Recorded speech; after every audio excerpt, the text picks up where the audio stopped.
Hello दोस्तों, मैं प्रवीण यादव वाराणसी गुरुकुल पाठशाला में आपका स्वागत करता हूं। दोस्तों, आज हम इन सेंटर जो टॉपिक चल रहा था ट्रायंगल में अंतः केंद्र, उससे कुछ क्वेश्चन करेंगे और कुछ इम्पोर्टेंट कंसेप्ट है, मैं उसको आज पढ़ेंगे। यदि आप इस चैनल पर पहली बार आए हैं, चैनल को लाइक करके सब्सक्राइब करिए, अपने दोस्तों में ज़रूर शेयर करिए। तो दोस्तों, आज हम कंसेप्ट में थोड़ा मैं पहले का पिछला रिवीजन कर देता हूँ, रिवाइज कर देता हूँ। जैसे कोई त्रिभुज है, त्रिभुज में angle A, angle B, angle C, इन तीनों एंगल को यदि जैसे एंगल बाइसेक्टर करेंगे, मतलब यदि ए का एंगल बाइसेक्टर करेंगे और बी का एंगल बाइसेक्टर करेंगे और सी का एंगल बाइसेक्टर करेंगे, तो जैसा कि आपको पता है कि तीनों एंगल बाइसेक्टर जिस पॉइंट पे काटता है उसी को क्या बोला जाता है? इन सेंटर, अंतः केंद्र बोला जाता है। यहां तक आपको समझ में आ गया? यही मैंने आपको सिखाया भी था। अब इसी पर एक सवाल है। सवाल क्या है कि आपसे क्वेश्चन में पूछ रहा है कि ये यहाँ पे क्या है, ये है आई इन सेंटर। आपसे क्वेश्चन में ये पूछ रहा है कि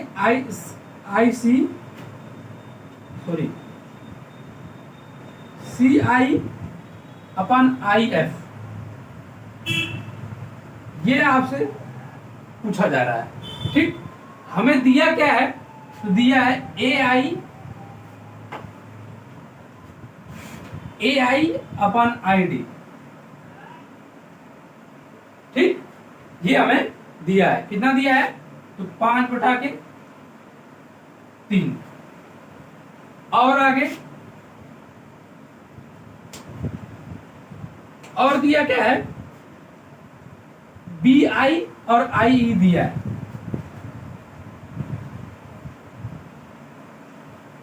और आई ई, ये कितना दिया है? तो 3/2। ये हमें क्वेश्चन में दिया है।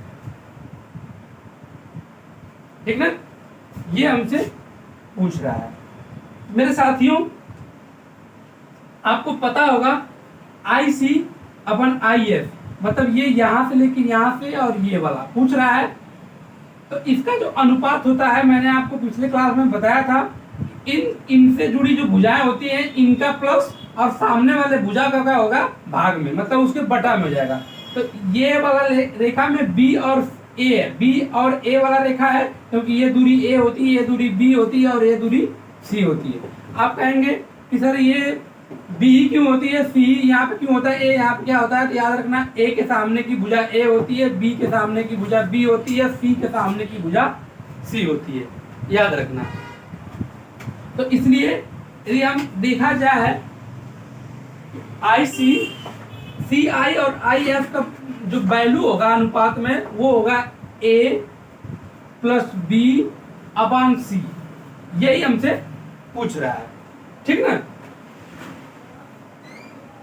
इन दोनों के सहायता से हम इसे ज्ञात करते हैं।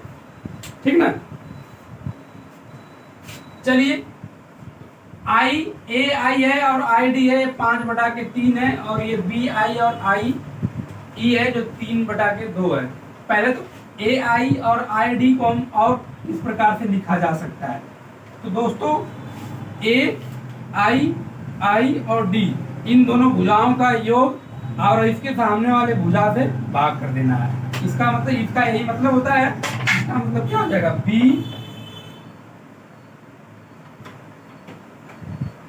बी प्लस सी अपॉन ए, यही होगा।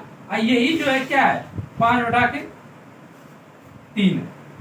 यहां तक आपको समझ में आ गया? ठीक, आगे देखिए, आई बी और आई में देखिए, बी और आई और ई में क्या है? दो इनसे कौन सी भुजा लगी हुई है? एक सी वाली भुजा लगी हुई है, ये वाली और ये वाली। तो ये क्या है? ए है और आई सी है। इसका मतलब क्या हो जाएगा? ए प्लस सी, और सामने की भुजा क्या है? बी है, तो हो जाएगा बी। यही किसके बराबर है? 3/2 के बराबर है। यहां तक आपको समझ में आ गया? जी बिल्कुल। आगे देखिए ए बी सी, ए बी सी मतलब तीनों वैल्यू एक ही दिख रही है, तो हम क्या कर सकते हैं 5 और 3 को जोड़ देंगे। 5 और 3 कितना होगा 8। आइए 3 और 2 कितना होगा 5। क्या ये दोनों बराबर है? तो बिल्कुल नहीं बराबर है, तो हम इसे बराबर करेंगे। क्या करेंगे? बराबर करेंगे। तो ये 5 3 कितना हुआ, ये 5 और 3 कितना हुआ 8, और ये 3 2 कितना हुआ 5। तो हम कुछ नहीं करेंगे, इसको बराबर करने के लिए यहाँ से हम 5 का गुणा कर देंगे, और इसको बराबर करने के लिए यहाँ पे हम 8 का गुणा कर देंगे। समझ में आ गया? कोई दिक्कत है आपको यहाँ से? ठीक। तो जब हम जैसे ही 5 का गुणा करेंगे तो वैल्यू कितना निकल के आएगी, 5 में 5 का गुणा करेंगे तो 25 होगा, और 5 में 3 का गुणा करेंगे तो 5 आती है कितना होगा 15 होगा। यहाँ तक आपको समझ में आ गया? ठीक। आगे देखिए, और ये देखिए 8 का गुणा यदि हम 3 में करेंगे तो कितना हो जाएगा 8 3 के 24, और 8 का गुणा 2 में करेंगे तो 8 गुना के 16। इतना समझ में आ गया? इन दोनों को जोड़ेंगे और इन दोनों को जोड़ेंगे तो वैल्यू कितनी आएगी, समान आएगी, 40 आएगी। कोई दिक्कत यहाँ तक? ये चीजें आपको समझ में आ गई है ना, क्या किया गया है? ठीक, बिल्कुल। अब देखिए यही जो है किसका मान है, b प्लस सी अपान ए का मान है, और ये किसका मान है, ये मान है a plus C upon B का मान है। तो याद रखिए, आपको देख कर इसमें एक चीज तो आपको स्पष्ट समझ में आएगी होगा कि a बराबर आ निकल के आया 15 और b बराबर निकल के आया 16। a बराबर 15 और b बराबर 16। यहाँ तक आपको समझ में आ गया दोस्तों? ए बी सी टोटल का मान, टोटल का जो जोड़ होगा वो कितना है 40 है, और a और b की वैल्यू कितना हो जाएगा 31 है। 15 में 16 को जोड़ेंगे तो 31 आएगा, तो बचा कितना 9। इसका मतलब कि c बराबर कितना आएगा 9 आएगा।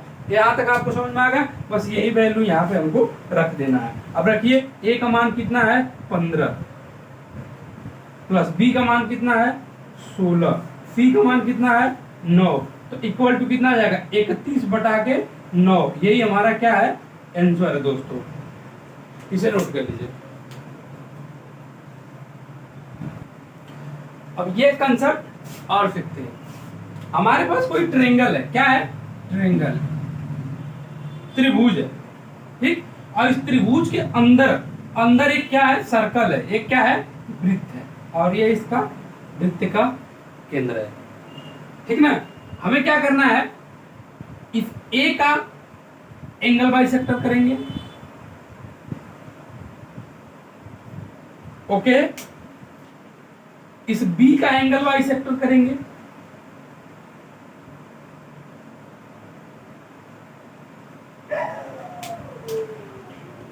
और ये सी का एंगल बाइसेक्टर करेंगे, ठीक। ये हो जाएगा एफ, ये ई और ये डी।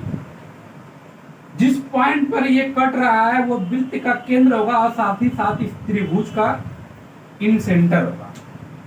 समझ में आ गया? तो हमने आपको क्या बताया कि जब बाइसेक्टर करेंगे तो ये बराबर हो जाएगा और ये बराबर हो जाएगा। बाइसेक्टर करेंगे ये x हो जाएगा और ये भी x हो जाएगा। यहां तक आपको समझ में आया? ठीक दोस्तों, जब ये सर्कल है और ये इसका सेंटर है, तो ये सेंटर I से लेकर D तक के इसको क्या बोलेंगे, रेडियस बोलेंगे। I से E तक को इसको भी क्या बोलेंगे, रेडियस, क्योंकि ये वृत्त को टच करते हुए जा रहा है, ये टच है, ठीक ना। और ए भी क्या है, ए भी एक क्या है रेडियस है, I और F। यहाँ तक आपको समझ में आ गया? यहाँ से कोई दिक्कत? ठीक। तो दोस्तों एक चीज आपको देखना चाहिए, F I B और B I और D एक दो क्या है त्रिभुज है। जब हम सर्कल आपको सिखाएंगे तो सर्कल में क्या होता है कि यदि कोई सर्कल है और दो टेंजेंट, यदि कोई एक पॉइंट से यदि दो टेंजेंट यदि हम ऐसे खींचते हैं, याद रखना है ये वाला टेंजेंट और ये वाला, मतलब ये स्पर्श रेखा और ये स्पर्श रेखा दोनों क्या होते हैं, इक्वल होते हैं। याद रखना है इस चीज को, ठीक ना, बराबर होता है। तो उसी प्रकार ये पूरा सर्कल है और यहां से एक टेंजेंट लेके हम यहाँ इस पॉइंट पे और यहाँ से एक टेंजेंट लेके आए हैं इस पॉइंट पे, तो क्या ये वाली और ये वाली बराबर हो जाएगी? ये बिल्कुल बराबर हो जाएगा। ये वाला रेडियस, ये वाला रेडियस, तो ये रेडियस हो गया, तो ये वाली भुजा और ये वाली भुजा अपने आप बराबर हो जाएगी, बराबर हो जाएगी। और साथ ही साथ ये वाला और ये वाला आपस में बराबर ही रहेगा, और बीच की लाइन एक ही है जो दोनों का काम कर रहा है, तो वो भी आपस में बराबर हो जाएगा। मतलब कि इनके तीनों, इस ये वाला जो त्रिभुज है, त्रिभुज बी एफ आई वो बी आई डी में, ठीक, क्या होगा? ये दोनों त्रिभुज की भुजाएं जो हैं बराबर है। तो जब बराबर है तो याद रखना है, तब फिर ये इसे क्या कहेंगे? इन दोनों त्रिभुजों को सर्वांगसम कहेंगे। क्या कहेंगे? सर्वांगसम। बी एफ आई जो त्रिभुज है वो सर्वांगसम होगा किसके? बी आई डी के, त्रिभुज बी आई डी के। समझ में आ गया? सर्वांगसम हो गया। अब समझिए सर्वांगसम किस माध्यम से हुआ है, किससे हुआ है? याद रखना एस एस एस, मतलब कि तीनों साइड इसके क्या है? बराबर है। तो दोस्तों याद रखना है, यदि किसी त्रिभुज के तीनों साइड यदि बराबर है ना, याद रखना उसके उनके कोण भी क्या हो जाएंगे? बराबर हो जाएंगे। एंगल भी, कोण भी बराबर होगा। समझना क्या? कोण भी क्या होगा? बराबर होगा। इतना याद रखना। याद तक समझना क्या? जब कोण बराबर होगा इसका मतलब कि ये वाला एंगल और ये वाला एंगल आपस में बराबर हो जाएगा, बिल्कुल बराबर हो जाएगा। यहां से कोई आपको दिक्कत? ठीक, समझना क्या ना? अब समस्या ये है, आपसे पूछता है आर का मान। आर का मान होता है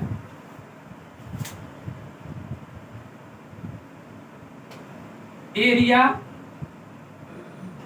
ऑफ ए बी सी, त्रिभुज A B C upon semi perimeter, semi perimeter. समझ आएगा? सेमी पेरीमीटर ये होता है। इसको हम और भी लिख सकते हैं, इस त्रिभुज को डिनोट करके इस तरह, और ये हो जाएगा एस। समझ में आ गया? ऐसे भी डिनोट किया जाता है। तो आर के मान जो है वो area of ABC upon semi perimeter होता है। तो दोस्तों क्यों होता है? क्या होता है? तो यदि आर बराबर इतना होता है तो क्यों होता है? इसी क्यों का जवाब हम आपको बेसिक से सिखाते हैं। समझ में आ गया? इसे नोट कर लीजिए।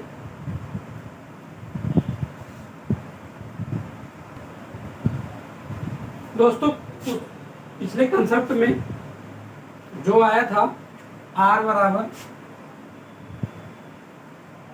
Upon F, area of triangle upon semi perimeter, ये ही आया था। और क्यों आया था, उस क्यों का जवाब हम आपको बेसिक से सिखाते हैं कि ये आर बराबर त्रिभुज के एरिया अपॉन सेमी पेरीमीटर होता है तो क्यों होता है। ठीक ना? चलिए देखते हैं। याद देखिए, ये अंदर एक सर्कल है। याद रखना, फिगर पे मत जाना, फिगर टेढ़ा मेढ़ा हो सकता है। कंसेप्ट आप अच्छे से समझना, फिगर आप अच्छे से बना लेना अपने नोट पे। देखो ये क्या है? ट्रायंगल है, और ट्रायंगल के अंदर क्या है? ट्रायंगल के अंदर क्या है? सर्कल है। अब सर्कल का जो केंद्र होता है वही इस त्रिभुज का इन सेंटर होता है, मतलब कि अंत केंद्र। समझा गया? तो किसी भी सर्कल किसी भी त्रिभुज के केंद्र पर यदि हम किसी है, और यहाँ पर यदि हम कोई रेखा खींचते हैं, कोई लाइन खींचते हैं, उसके स्पर्श रेखा पर, ये जो स्पर्श रेखा है ना वृत्त के, लाइन खींचते हैं तो वो 90 डिग्री का कोण बनाता है।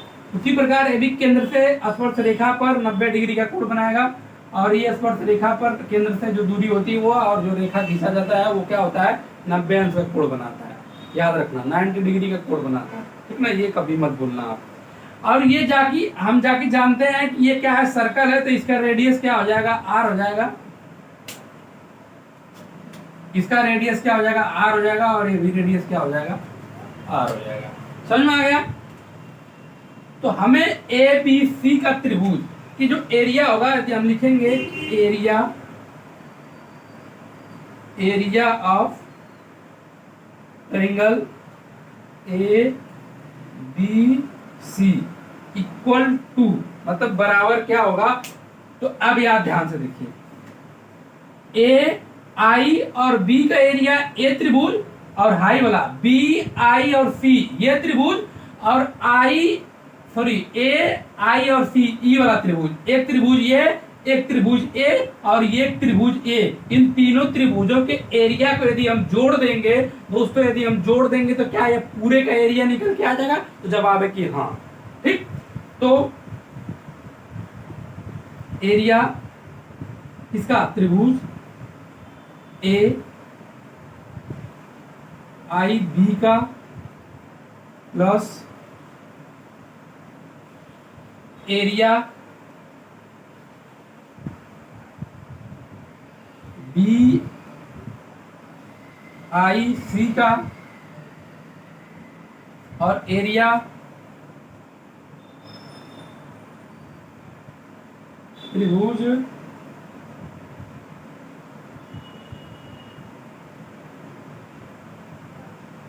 ए आई सी का, ए आई सी का।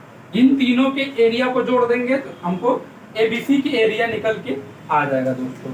अब हम ए आई बी में चलते हैं। ए आई बी में राइट डिग्री है, 90 अंश का कोण बना रहा है, ये 90 वाला त्रिभुज हुआ।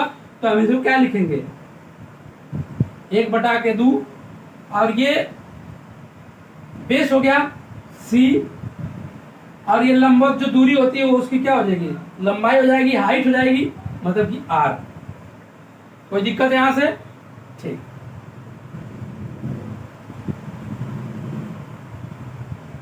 उसी प्रकार बी आई सी में चलते हैं। बी आई सी में ये टोटल दूरी बेस क्या हो जाएगा, ए, इनकी लंबवत दूरी यही होगी आर। अब आगे देखिए, आगे चलते हैं ए आई सी में। ए आई सी में 1/2 बेस, इसका आधार क्या होगा, बी, इसकी हाइट क्या होगी, ए भी आ रही होगी, क्योंकि ये हाइट आपस में बराबर ही है, आ रही है। क्या हम आर कॉमन ले सकते हैं? जी बिल्कुल कॉमन ले लीजिए। आर को यदि हम कॉमन ले लेंगे तो ए plus B plus C upon 2, क्या हम इतना लिख सकते हैं? जी बिल्कुल लिख सकते हैं। और यही इक्वल हो जाएगा, इसके एरिया को हम इस तरह से डिनोट कर देते हैं। कोई दिक्कत?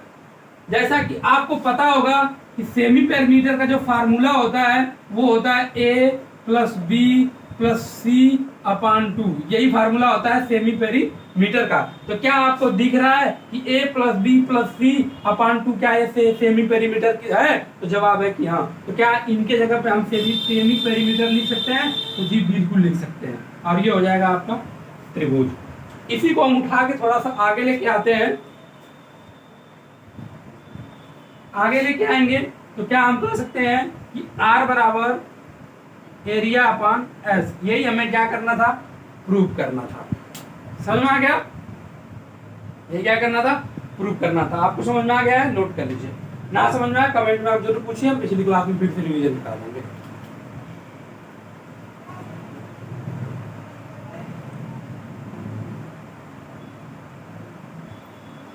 दोस्तों राइट एंगल 90 अंश वाला त्रिभुज में, समकोण त्रिभुज में अंदर यदि इन सेंटर में यदि अंदर उनके अंदर यदि सर्कल रहेगा, यदि उस सर्कल में यदि आपको रेडियस पूछा जाएगा तो उसका रेडियस का फार्मूला क्या होता है ये हम आपको आज अभी सिखाते हैं। ठीक ना, समझ में आ गया? तो इनका जो होता है, जब इनको हम बाइसेक्टर करेंगे तो इनका जो रेडियस माना जाता है इसको भी हम आर मान लेते हैं। ठीक है ना? तो इसका जो फार्मूला होता है R equal to A plus B minus C upon two ये होता है। ठीक, राइट एंगल के केस में आर यदि त्रिभुज के अंदर, राइट एंगल त्रिभुज के अंदर में यदि सर्कल है, यदि उसका रेडियस पूछेगा, त्रिज्या पूछेगा वृत्त का, तो उसका फार्मूला होता है a plus B minus C upon 2। समस्या ए बी सी क्या है तो याद रखना, ये भुजा है, ये वाली ये भुजा होगी और ये बी भुजा, ये हो जाएगा ए। ठीक, बी सी और ये हो जाएगा सी और ये हो जाएगा, समझ में आ गया? या हम इसे चेंज कर देते हैं, यहाँ पे सी कर देते हैं और यहाँ पे बी कर देते हैं। ठीक, थोड़ा समझने में और बढ़िया हो जाएगा। ये हो जाएगा बी और ये हो जाएगा सी। कोई दिक्कत है आपको? नहीं। ये चीज आपको पता चल गया। राइट एंगल में एक केस ये होता है कि ए स्क्वायर, पाइथागोरस प्रमेय, ए स्क्वायर बी स्क्वायर बराबर होता है सी स्क्वायर। क्या आप इसे जानते हैं? जी बिल्कुल, आपको पता होना चाहिए ये चीजें। तो आर बराबर ए plus B minus C upon 2 होता है राइट एंगल के केस में। तो क्यों होता है, इस क्यों का जवाब हम आपको अभी सिखाते हैं। ठीक, बेसिकली ये हो गया आपका क्यों का जवाब। होता है तो क्यों होता है, जैसा कि हमने आपको अभी बताया है कि आर बराबर क्या होता है, ये एबीसी की एरिया अपन सेमी पेरीमीटर। इसे हम क्या लिखेंगे, 1/2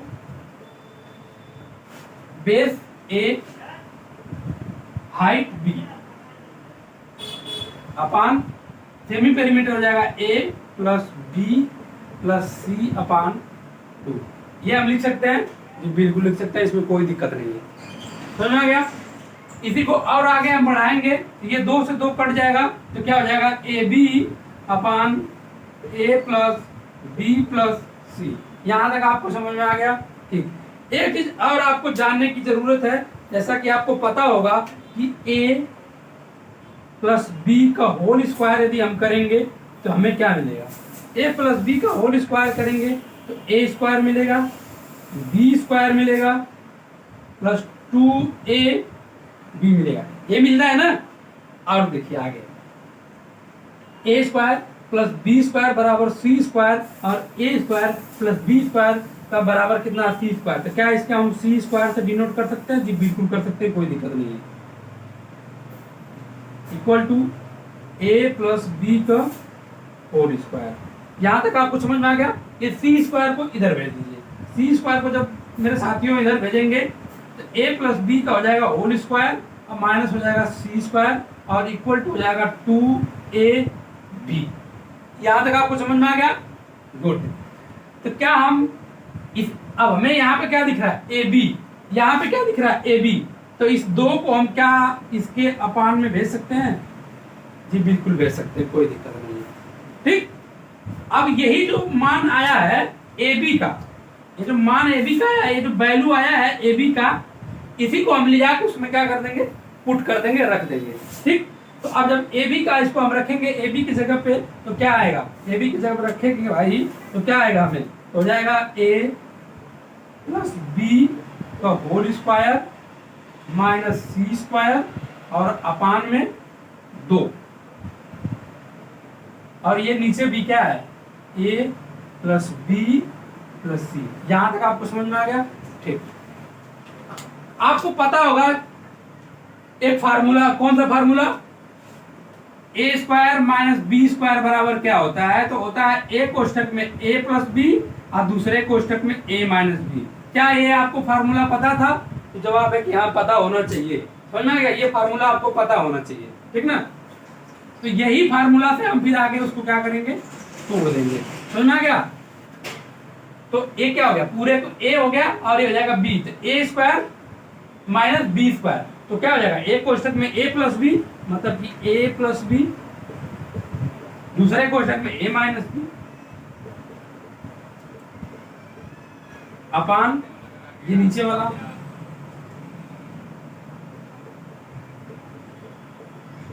समझ में आ गया यहाँ तक? क्या a plus B plus C और a plus B plus C cut जाएगा? तो जी बिल्कुल कट जाएगा। तो हमें मिलेगा क्या? a b minus C upon 2, यही हमको क्या बचेगा, यही हमें क्या करना था, प्रूव करना था। समझ में आ गया? तो आपको समझ में आ जाएगा कि r बराबर ये a plus B minus C upon 2 कैसे आया है। तो यही है, देखिए कैसे आया। और ये क्या है, यही r है, जो r बराबर क्या आ जाएगा, थोड़ा सा इसको हम और कर देते हैं, r इक्वल टू, ठीक, समझ में आ गया ना? नोट कर लीजिए।